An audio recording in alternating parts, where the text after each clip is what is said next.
Então, a asma, ela é uma bronquite, mas nem toda bronquite é asma. Opa, então Porque peraí, a vamos lá, asma, vamos lá, vamos a bronquite diferenciar isso aí. é uma síndrome. É um termo síndrome. Tá. Bronquite é Síndrome é a toda a inflamação inflamação do do brônquio. brônquio. Tá. Exato. Então deixa eu falar, por exemplo, o Caio, quando era pequeno, lá para os 3, 4 anos, assim, ele fez um quadro viral e ele é muito alérgico, herança dos pais, você sabe muito bem disso, e ele chiou, né? Precisei usar bombinha para ele, tá, melhorou. Depois disso, ele nunca mais chiou e nunca mais teve esses episódios. Ele ficou considerado, então, que ele teve uma bronquite, mas ele não Ele entra... era um bebê chiador, um lactente sibilante. Chiou Era um lá naquele bebê tempo. que chiava naquele tempo, porque tinha um brônquio inflamado e que, ao longo à medida que vai crescendo, não necessariamente ele vai persistir na sibilância. Tá. Se ele faz 4 aninhos e ele continua sibilando nas mudanças climáticas, sibilando nas viroses, sibilando quando às vezes o ambiente não está adequado, a casa está mais empoeirada ou tem uma infiltração nas paredes, aí ele vai ser asmático. Mas existem outras bronquites, existem outras bronquites catarrais, existem bronquites em adultos, outras causas de inflamação do brônquio. E que não necessariamente ele é E asmático. que não são asma. Então, assim, não é correto falar meu filho tem bronquite asmática, meu filho tem bronquite alérgica. Meu filho tem asma. Tem asma. Tem Beleza. asma. Uhum. Que é uma bronquite, é um tipo de bronquite. Mas quando você fala bronquite, você está generalizando. Uhum. Tá. A asma, você falou aí de processos alérgicos, né? Todo mundo que tem alergia vai ter asma, porque eu sei assim, por exemplo, o Caio tem muita rinite, né? Herança dos pais e das mães, muita rinite. Eu sei que tem crianças também que têm alergias de pele, né? Dermatite atópica. Pode estar associado, nem todos vão ter. Como é que é essa associação aí dessas manifestações alérgicas com a asma? Para os pais ficarem ligados. Se, opa, meu filho será tem que meu muita filho rinite? vai desenvolver asma, Isso. né? A gente fala que o menino, ele começa pela marcha atópica, né? Marcha atópica. A marcha atópica, a marcha alérgica. Atopia vem de alergia. A marcha é o caminho que ele vai fazendo, né? Legal. Então, ele começa com a dermatite, o bebezinho. A primeira manifestação alérgica é a dermatite Cotovelo atópica. áspero, Cotovelo, aquela pele, bochechinha mais áspera, com coceira, fica tudo vermelho. Geralmente, a primeira atopia. E aí, já vem um start na família. Ai, meu Deus, será que ele tem alergia alimentar? Porque a dermatite atópica, as pessoas se relacionam muito com a alimentação. E não, a dermatite atópica ela é mais respiratória do que alimentar, né? E aí ele começa ali meses com a dermatite atópica. Depois ele evolui para rinite.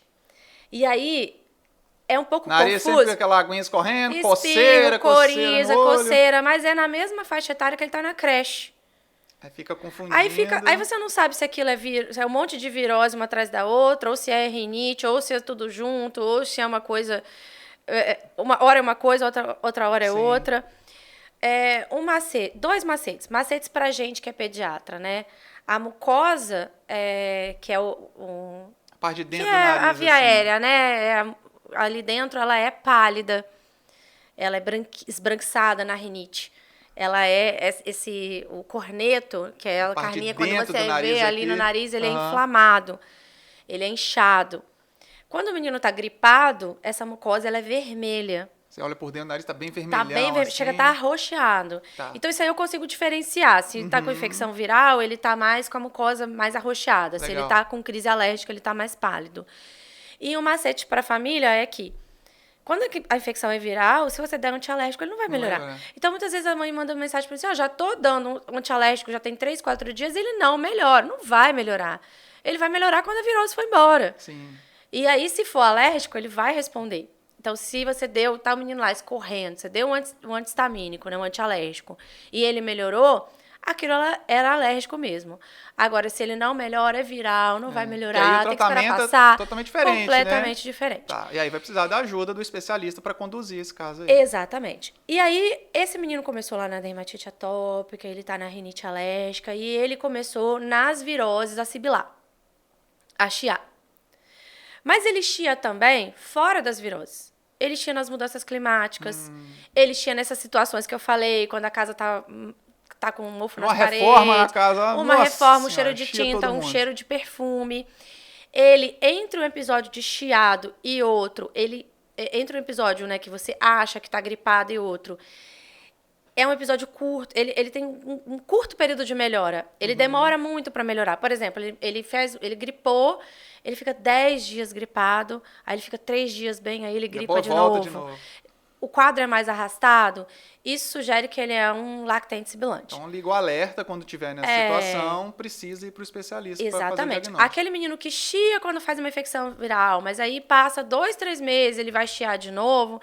Esse menino provavelmente não é alérgico. Esse menino provavelmente ele fez um processo inflamatório transitório ali, brônquico, que vai melhorar com o tempo.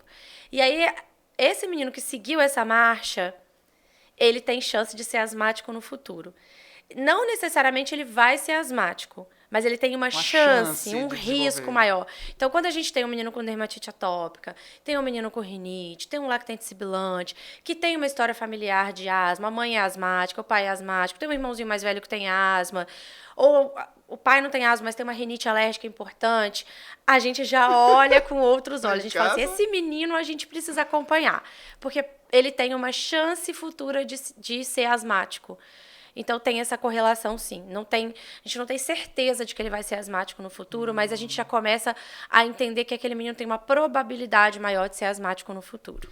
Legal. Você falou assim, os pais têm, a criança tem uma chance maior. Então, tem um componente hereditário, um componente genético dessa herança da atopia, né, da alergia, da rinite, da asma dos pais para os filhos? A asma é uma interação de fatores genéticos com fatores ambientais. Então, se eu tenho fator genético para ter asma e eu entrei em contato com o alérgeno que desencadeou tudo isso, é o combo perfeito para ser asmático. E uma informação importante é que a mãe asmática tem maior risco de ter filho asmático. Legal, quando você fala em herança, né, a mãe asmática tem maior risco. E se essa mãe fumou na gestação, ela tem um risco de ter um filho com asma e um neto com asma. Caramba, não sabia disso. Porque é epigenético. Você passa essa inflamação por epigenética. Nossa. É interessantíssimo, né? Olha, eu já sabia de todos os malefícios do tabagismo para a pessoa, do tabagismo na gestação. Agora, essa informação para mim é nova. Você imagina, no neto. Legal. Nossa, então, fumar na gestação deixa um estrago para 2 gerações para baixo, né? Exatamente. Caramba. Fora que essa mãe que fumou na gestação, provavelmente ela está fumando ali naquele ambiente, que é um fator importante. Ele está inserido depois no próprio ambiente, né? Exatamente. Exatamente. Tá. E sobre diagnóstico? Eu pergunto, tem exame para fazer para diagnóstico de asma? Pergunta. Mas é só você lá examinando? O pessoal fala assim, a doutora chega lá, colocou o esteto, né? Ouviu o pulmão, ouviu minha história e falou que ele tem asma. Vou acreditar naquela doutora, não. Não fez exame de sangue, não fez tomografia. E aí, tem que fazer exame? Como é que é o diagnóstico? Não, o diagnóstico é clínico. O diagnóstico é baseado nessa história que eu tô contando para você. É um menino que chia com fatores alérgenos, é um menino que responde a broncodilatador, porque a asma é uma doença heterogênea, é uma doença crônica. A heterogênea se apresenta de várias formas. Crônica quer dizer que ela é de longo prazo, não é só numa crise. A crise é aguda, mas a inflamação é crônica. Tá. A mãe só entende que o menino está doente na hora da crise, né? Uhum. Mas a inflamação é crônica no sentido de que esse brônquio ele é inflamado, quando o menino vai correr, ele tosse. Ele não tem crise, mas ele tosse. Sim. À noite, noites frias, ele tosse. Às vezes ela não está ouvindo o menino chiar. Exatamente. Mas ele está lá num coffee tá danado, numa mudança de clima e pode Isso ser a asma. Heterogêneo, crises leves, crises mais graves, pesadas, crises que demoram mais para passar, crises que só em 1, 2 dias melhora, que responde ao broncodilatador, então, que é a medicação que a gente usa. Uhum. Exatamente.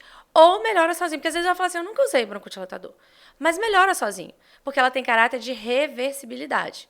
Ela que vem é isso? E volta, ela vem o próprio e volta. organismo dá conta do Resolve. recado ali. Uhum. Só que uma vez melhorou, outra vez melhorou. Aí uma hora a mucosa vai falar assim, gente, tem alguma coisa errada. Não dá mais pra mim Não aqui, dá né? aqui pra mim. Eu vou ter que mudar a conformação aqui, porque eu tô cansado. E aí ocorre o remodelamento aéreo. O remodelamento aéreo é quando essa mucosa ela fica numa inflamação permanente. Exatamente, permanente. Aí não tem reversibilidade. Opa, então não pode deixar chegar nesse ponto. Não podemos deixar esse menino entrar em crise, porque cada crise vai ganhar uma cicatriz no pulmão e um risco de remodelar. E hoje a gente já sabe, a gente achava que o remodelamento acontecia na idade adulta, hoje a gente já sabe que ele começa na infância. É aqui que a gente tem que mexer. Muita crise em cima da outra. Exatamente. Então, quando você chega, tá lá no consultório, a mãe conta essa história para você, a própria definição fecha o diagnóstico. A definição da asma fecha o diagnóstico. E aí ela então, fala não assim, é tá, com mas... um ponto só, né? Eu tô vendo aqui que você precisa pegar um arranjo de É um fatores, contexto. todo o contexto. Você precisa saber como que é em casa, como que vem as crises. Você tem que juntar essas peças desse quebra-cabeça para fazer o diagnóstico. Exatamente. E aí ela fala assim, tá, então eu não vou fazer nenhum exame? Não. Eu já fechei o diagnóstico. É esse. Mas eu tenho a espirometria, que é um exame de acompanhamento. Esse é mais para ver gravidade, acometimento pulmonar, não para o diagnóstico. Não, é para ver função pulmonar, é para ver o quanto essa asma compromete a função pulmonar do paciente. Ah, legal.